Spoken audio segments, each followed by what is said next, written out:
Hai semuanya, jumpa lagi sama Movie Crop. Gimana kabar kalian? Semoga kalian dan keluarga selalu sehat dan bahagia ya. Nah, kali ini Mimin bakal ceritain film berjudul Skyfire. Film bertema bencana alam dan dirilis pada tahun 2019. Menceritakan tentang sebuah pulau yang memiliki sebuah gunung berapi. Gunung itu sangat aktif, bahkan seringkali erupsi secara mendadak, dan letusannya yang sangat dahsyat. Film ini menampilkan visualisasi yang sangat memanjakan kita. Dan bagaimana kisah dari film Skyfire ini? Gak usah lama-lama lagi. Langsung aja kita masuk ke alur filmnya.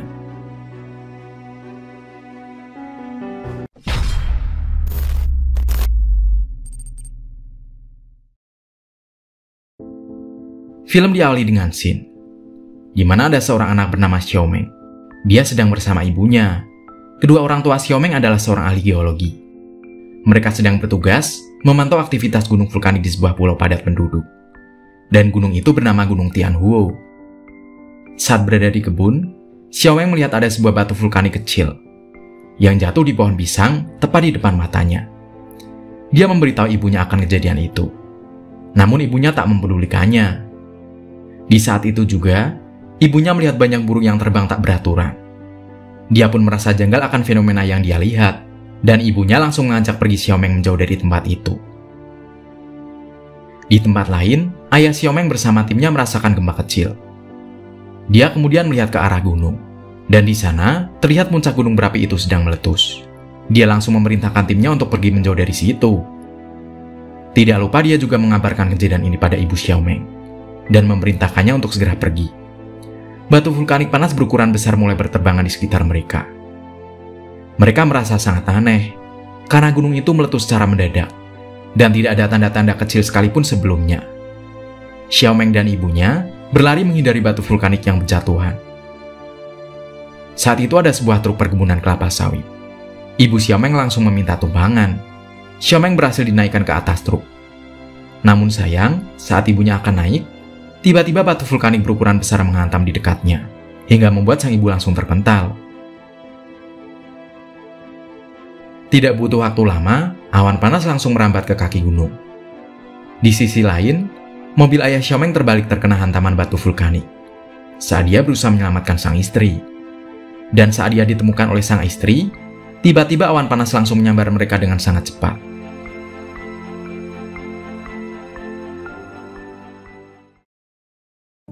Scene berlanjut di waktu 10 tahun kemudian. Seorang dosen sedang menceritakan tentang sebuah gunung berapi yang meletus 10 tahun lalu. Dosen ini ternyata adalah ayah Xiaomeng, dan dia selamat dari letusan gunung yang dia alami 10 tahun lalu. Dia menjelaskan bahwa Gunung Tianhuo adalah gunung yang unik. Berbeda dengan gunung vulkanik lainnya, Gunung Tianhuo tidak akan menunjukkan tanda apapun saat dia akan erupsi. Dia dapat meratakan semua benda di sekitarnya, hanya dalam kurun waktu 12 menit saja. Dia mengatakan bahwa sekarang gunung ini dijadikan tempat wisata dan juga perumahan padat penduduk. Padahal gunung itu masih aktif. Dia mengatakan bahwa menjadikan gunung berapi itu sebagai tempat wisata adalah hal paling bodoh. Sekarang ini, di pulau itu ada tim ahli geologi. Mereka mengembangkan sebuah alat mendeteksi letusan gunung vulkanik. Ternyata salah satu tim itu adalah Xiaomeng. Dia kini sudah dewasa dan bekerja pada salah satu pemilik tempat wisata di sana. Saat itu, dia ditugaskan untuk meletakkan sensor ke dalam perut gunung itu. Di sana dia teringat akan pita yang diberikan ibunya saat kejadian 10 tahun yang lalu. Dia teringat kejadian itu dan merasa belum terlalu lama terjadi. Xiaomeng akhirnya sudah selesai meletakkan sensor itu ke dalam perut inti gunung. Dan dia pun langsung ditarik ke atas oleh timnya. Namun di tengah penarikan itu, salah satu timnya tidak sengaja menyenggol tuas kren yang menarik Xiaomeng. Hal itu membuat Xiaomeng meluncur jatuh ke bawah. Untungnya, temannya berusaha menahan tali itu. Dan dia pun masih bisa selamat. Bersama timnya, Xiaomeng berhasil menciptakan sebuah sensor yang sangat canggih untuk mendeteksi gunung vulkanik. Dia melihat tanda-tanda yang tidak biasa pada Gunung Tianhuo. Salah satu teman kerjanya melarang Xiaomeng untuk memberitahu hal itu pada bosnya yang bernama Haris. Scene berpindah di rumah ayah Xiaomeng. Dia melihat ada tanda-tanda aktivitas vulkanik pada Gunung Tianhuo. Dan menurut perkiraannya, gunung itu akan meletus. Dia sangat mengkhawatirkan anaknya yang bekerja di sana. Sedangkan di tempat Xiaomeng dia merasa khawatir. Dia merasa ada yang salah dengan perhitungannya. Di tempat lain, Haris dan istrinya mendatangi proyek yang dia bangun. Dia kemudian bertemu dengan para investor dan menjelaskan tentang proyeknya ini. Dia mengatakan proyeknya ini akan sangat menguntungkan bagi mereka. Lalu sang istri memperlihatkan tempat yang sangat indah di pulau itu. Tak lama kemudian, Xiaomeng datang ke tempat Haris. Dia memperingatkan Haris bahwa ada aktivitas Gunung Tianhu yang sangat aneh. Dia menyuruh Haris agar menutup tempat wisata untuk sementara waktu. Namun Haris menolak untuk melakukan itu, karena dia tidak ingin kehilangan investor yang telah susah payah dia dapatkan. Beberapa waktu kemudian, ayah Xiaomeng datang ke tempat penelitian Xiaomeng. Dia mengajak sang anak untuk pulang. Namun, Xiaomeng menolak ajakan sang ayah. Ayahnya memperingatkan bahwa Gunung Tianhu akan meletus. Namun Xiaomeng lebih percaya dengan data yang telah dia teliti. Di saat bersamaan, istri Haris sedang mengajak para investor berkeliling. Terlihat fasilitas yang sangat canggih di sana sangat menakjubkan, seakan menyatu dengan alam, membuat para investor takjub melihat pemandangan di sana.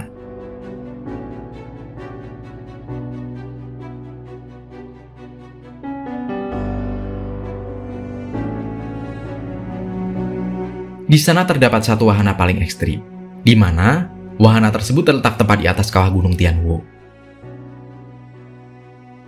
Sedangkan di tempat lain, Xiaomeng dan ayahnya merasakan getaran serupa 10 tahun yang lalu pada lereng gunung. Dia lalu langsung pergi untuk memperingatkan para wisatawan agar mereka segera pergi dari tempat itu.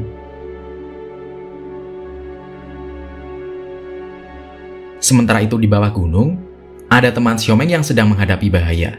Saat mereka sedang pacaran dan berenang, mereka terjebak di sungai yang akan menjadi jalur lava. Mereka harus mencari jalan keluar mengikuti pipa air, dan akhirnya mereka berhasil selamat.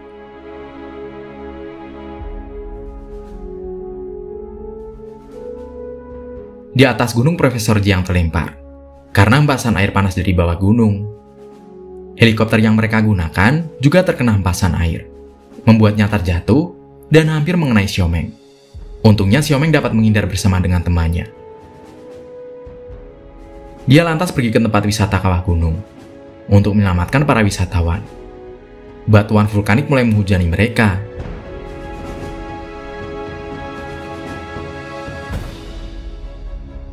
Dengan susah payah, akhirnya mereka naik pergi dari kawah gunung yang akan memuntahkan lava. Di tengah jalan menuju ke atas, lift yang mereka gunakan sempat dihantam batuan vulkanik.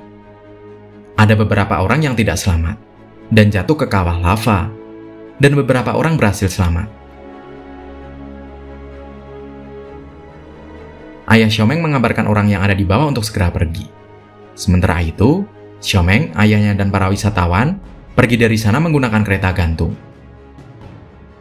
Di tengah jalan, ada sebuah batu vulkanik yang menghantam rel kereta gantung dan membuat jalur kereta yang ada di bawah terputus.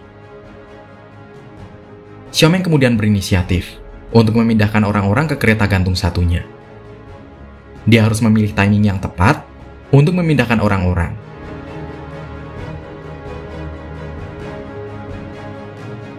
Salah satu orang tidak mengikuti arahan Xiaomeng. Dia langsung melompat. Alhasil, dia tewas terkena tiang penopang rel kereta gantung. Sudah kehabisan waktu, namun masih ada 3 orang di kereta gantung itu. Kereta meluncur ke bawah bersama 3 orang termasuk Xiaomeng.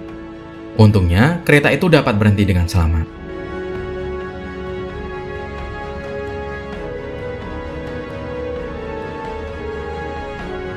Di bawah, lava sangat cepat sudah hampir mendekati pemukiman warga. Haris berusaha mencari sang istri. Dia sadar bahwa keputusan yang dia buat, bahwa sudah mengabaikan peringatan Xiaomeng, sudah membahayakan semua orang.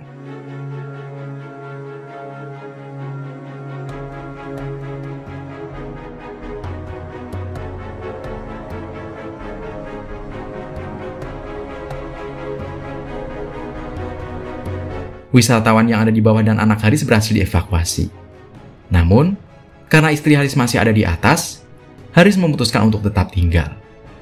Sayangnya dia tewas, terkena batu vulkanik yang menghantamnya. Sementara itu di atas, Xiaomeng dan ayahnya melihat pemukiman warga sudah rata dengan lautan lava. Mereka juga mendapatkan kabar bahwa lava mulai menuju ke sebuah bendungan yang merupakan tempat padat penduduk. Xiaomeng memiliki ide untuk melepaskan air bendungan untuk menghalau lava itu. Di perjalanan menuju ke bendungan, mereka dikejar oleh lava panas dan juga harus menghindar dari batuan lava yang menghujani mereka.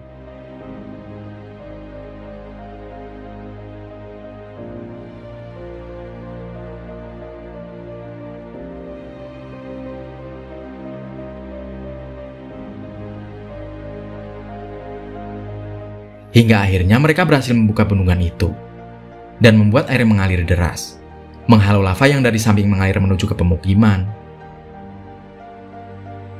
Mereka kemudian melanjutkan perjalanan untuk menyelamatkan diri. Namun di tengah perjalanan, mobil yang mereka gunakan terjebak di aliran lava dan akan jatuh ke jurang yang sungainya sudah penuh dengan lava panas. Teman Xiaomeng kemudian mengaitkan bins mobil pada sebuah batu. Walaupun mobilnya sempat terbawa aliran lava dan bergelantungan di jurang, namun akhirnya mereka berhasil selamat dengan naik ke atas tebing.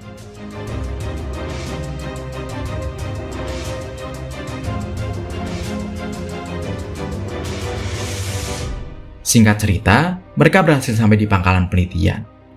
Ayah Xiaomeng meminta maaf pada Xiaomeng karena 10 tahun yang lalu, dia tidak ada di samping Xiaomeng saat bencana itu terjadi, dan dia tidak berhasil menyelamatkan ibunya. Saat itu juga, di sisi gunung yang lainnya terjadi letusan yang dahsyat. Batu vulkanik kembali menghujani pulau itu. Mereka lari untuk menyelamatkan diri, hingga mereka melewati sebuah jembatan kayu, yang di bawahnya sudah mengalir lava panas.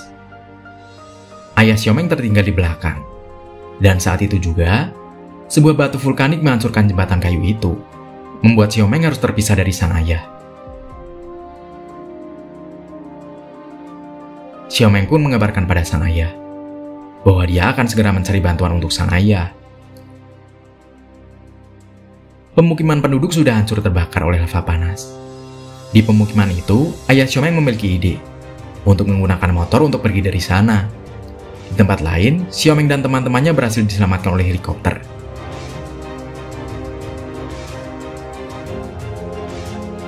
Di bawah helikopter, Xiaomeng melihat di bawah ada sang ayah yang mengendarai sepeda motor yang sedang dikejar oleh awan panas. Namun sayang, helikopter itu tidak dapat turun karena awan panas sudah sangat dekat, sehingga Xiaomeng harus melihat sang ayah terhempas awan panas.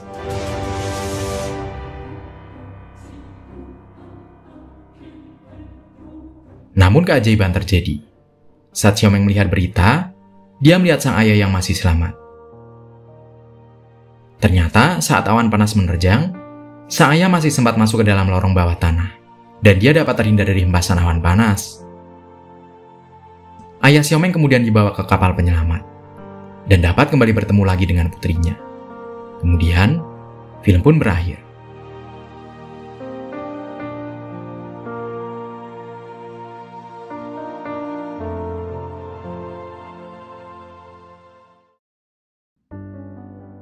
Nah, gimana menurut kalian? Bagus nggak film ini? Nah, seperti biasa nih, dari 1 sampai 10, kamu mau ngasih nilai berapa buat film ini? Tulis pendapatmu di kolom komentar ya. Sekian cerita film kali ini, semoga kalian suka dan terhibur. Nantikan video film yang lainnya. Terima kasih udah nonton bareng sama Mimin. Mimin pamit, dadah!